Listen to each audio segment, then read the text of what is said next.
Come on in, everybody. Sit down, take a seat. Thank you. Welcome to your first day of Rap Academy. My name is Professor Holla, and our first lecture will be over rap beef. Now, what's beef? Well, class, a great philosopher by the name of Christopher George Latour Wallace cemented the definition of beef in his 1997 posthumous novel, Life After Death. In chapter 8, titled, What's Beef? He defines beef as, beef is when you need two gats to go to sleep. Beef is when your mom ain't safe in the streets. But as y'all remember, I mentioned earlier, today's lecture is about rap beef. Rap beef is akin to two gladiators facing off in the Colosseums of Rome, using weapons and tactics to outdo each other in the arena. This parallels to rappers using their lyrics, wordplay to challenge and outshine their opponents in the music industry. In today's lecture, we will be covering Push-Ups by Aubrey Drake Graham. This piece of work takes aim at the author's peers after a coordinated effort took place in the weeks prior. Two stagnated bombshells were released bi-weekly in an attempt to cripple the reign of dominance Drake had that overshadowed so many of these other artists' greatest moments. This project was spearheaded by Leland Wayne and Nevadius Demon Cash with a secret benefactor, Abel McConan Tesfaye. The other collaborators include Kendrick Duckworth and Robin Fenty's husband. Now that we have covered the exposition, let's get into the main conflict. The main target of all of this is Kendrick Lamar, which can be proven by a quote near the end of the work that goes, I was really trying to keep it PG. This line describes how Drake felt when the Control verse originally dropped, and he said this. I don't know, it just wasn't real to me. It's like, I saw him after that, and it was just like, love. So it's like, was that real, or was that just like for the people? You can't just say that and then see me and be like, yeah, man, what's up? Pretending like nothing ever happened. Like, that's not real. To me, that's not like the nature of battling. Drake didn't know if Kendrick Lamar wanted to keep it PG and have a friendly sparring match, or take it all the way and make it rated R, because Kendrick said this after mentioning Drake's name in that Control verse. I got love for you all, but I'm trying to murder you niggas. Not only that, Kendrick Lamar has a company called PG Lane. So when Drake says, I'm just trying to keep it PG, he's signaling that he really wanted the Kendrick Lamar smoke only. But before we dive deep into all of the Kendrick shots, let's hop in to some of the notable mentions. Rihanna's husband unfortunately received no acknowledgement, but we did get a shot at Memphis Grizzlies star Ja Morant when Drake said, Shout out to the hooper that be busting out the gritty. We know why you mad, nigga, I ain't even tripping. Drake and Ja both allegedly dated Joanna Lee, and once you scan her badges, you will definitely understand. Ja showed disdain for Drake when Metro tweeted out, once you pick a side, stay there, hashtag we don't trust you. And Ja replied, stay on that side, hollering emoji. Being that Drake seen this as a emotional Twitter outburst, he followed up with a line saying, all that little heartbroken Twitter shit for bitches. That's about as deep as this shot goes, but the next stray flies directly in the direction of Metro Boomin when Drake says, Metro, shut your whole ass up and make some drums, nigga. Drake gave him a simple line, letting him know this is a rapper's game, and it's time for you to head back to the soundboard, buddy. But this also alludes to an industry rumor that Metro Boomin is not responsible in full for the beats that he puts out. He really only does the drums. But this next excerpt we're about to get into is the Rolling Loud stage performance by Metro, Future, and Travis Scott. Rolling Loud stage, I would turn, that was slick as hell. Shit'll probably change if it BM start to kiss and tell. Now this is interesting because it could be a shot at Future, a man of many baby mothers, one of which is Sierra, that actually has a song called Kiss and Tell, but it's much more likely that this one is about Travis Scott. All right, just play the one you got, and we're gonna cut it after the hook.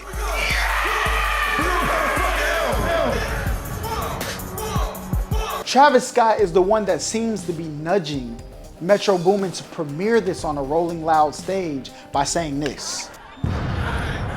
Hey, before y'all get out of here, bro, Just play that. This is why it's believed that this line is about Kylie Jenner and Drake maybe having a secret bond behind Travis's back. Even back in 2019, Kylie attended Drake's 33rd birthday party without Travis while they were on break.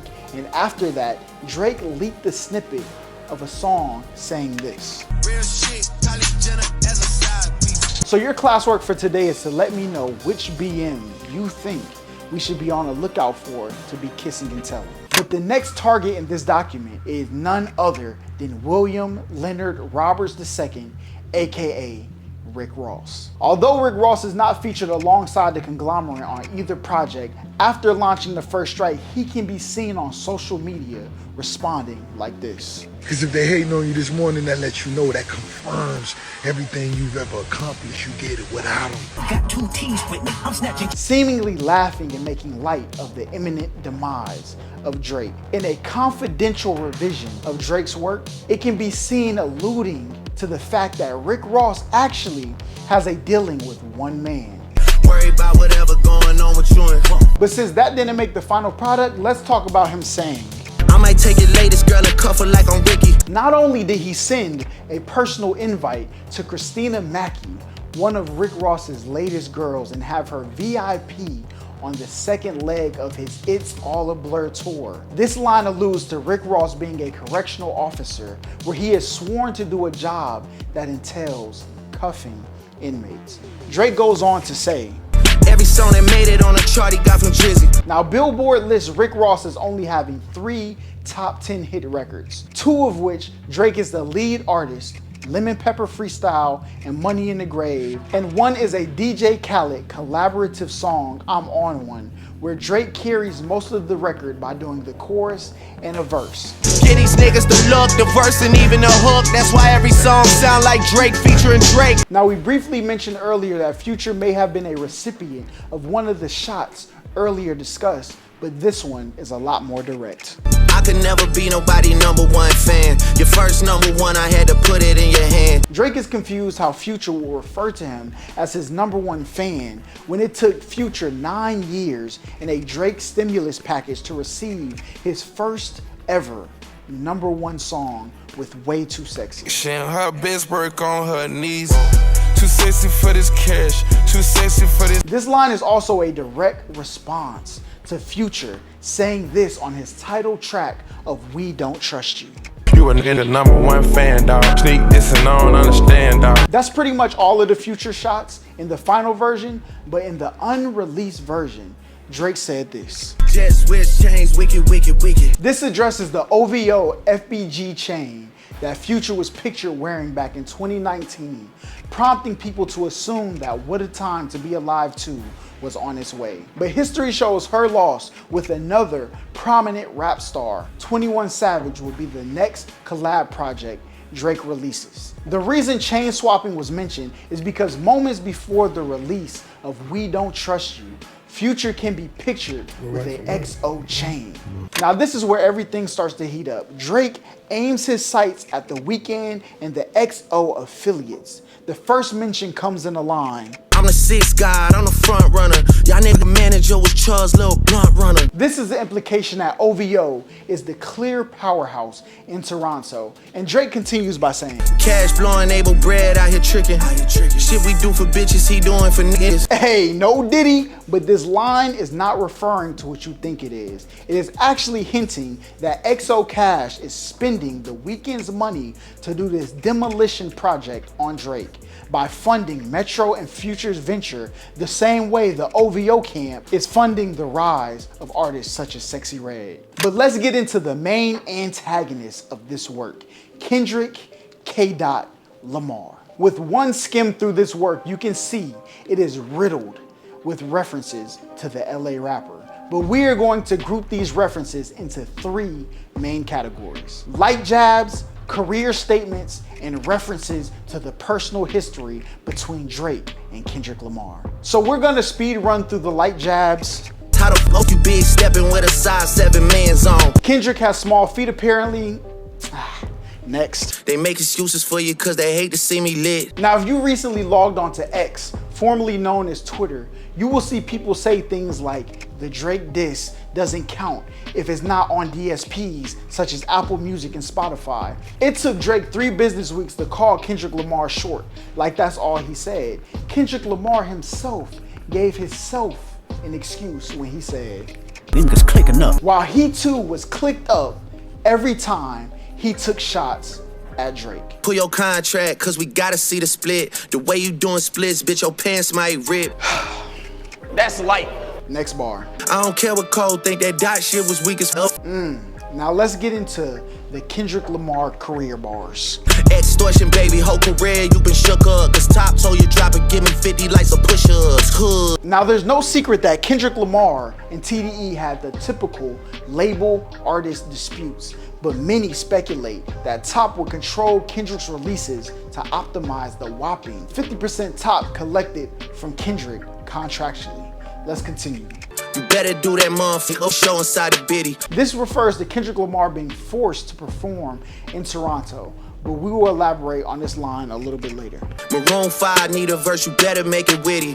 Then we need a verse for the Swifties. Kendrick Lamar actually received his first #1 on behalf of a collaboration he did with Taylor Swift for the remix of Bad Blood. And in the industry, we're completing certain favors for the machine, such as Maroon 5 collabs or Taylor Swift collabs, can put you in a better light to be rewarded by the Academy for things like Grammys or even Pulitzer Prizes, which is why the next line is, Top say drop, you better drop and give them 50. with someone like Top carefully orchestrating Kendrick's success to net him the achievements and accolades, it's only right that he takes 50% of everything Kendrick gets. But now it's time for us to move on to shots that stem from a 10-year-old tension that has been brewing, that has now finally erupted. Backstage in my city, it was friend zone. Now behind this line is a video.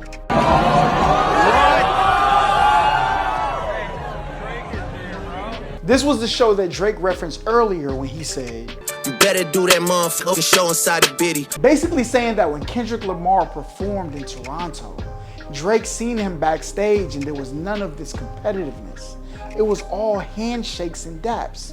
Then he goes on to say, You won't never take no chain off of us. and this line is coupled with a later line, Hugs and kisses, man, don't tell me about no switches. I be rocking every fucking chain I own, next visit, ayy. and this is in direct rebuttal to when Kendrick Lamar brings up his bodyguard, 2 T's and like that, when he says, Got 2 T's with me. I'm snatching chains and burning tattoos. and Drake is stating that Kendrick Lamar's bodyguard, 2 T's, puts no fear in his heart, and he's even going to antagonize the situation by wearing every single chain that he has next time he visits LA. But the bar gets a little bit deeper. I be with some bodyguards like Whitney. So not only will Drake be out in LA with his own form of security, he flipped the 1992 film The Bodyguard starring Whitney Houston into a double entendre, meaning Kendrick's wife, Whitney Alford, is the one who actually rolls around with the bodyguard 2 T's, just like Whitney in the movie. Your last one, brick. Kendrick Lamar's last album, Mr. Morale and the Big Steppers, after a 5-year hiatus from dropping Damn that did 603,000 copies first week. This was down more than 50% from his latest release and only 50,000 more copies than his debut album, Good Kid, Mad City. Drake continues by replying to the Michael Jackson comparison versus the Kendrick Lamar as Prince comparison Kendrick had in this line. Nigga Prince outlived Mike Jack, nigga. Bum! And Drake combated that line with this, Big difference between Mike then and Mike now. basically alluding to the fact that back in the day, there was an ongoing tension between Michael Jackson and Prince. Although Michael Jackson was undoubtedly the superior star, Prince and some of Prince's fans even believed that Prince had the superior talent. Michael Jackson never outright competed with Prince on this sentiment, but Drake is saying, I will show you I am the superior star and the superior talent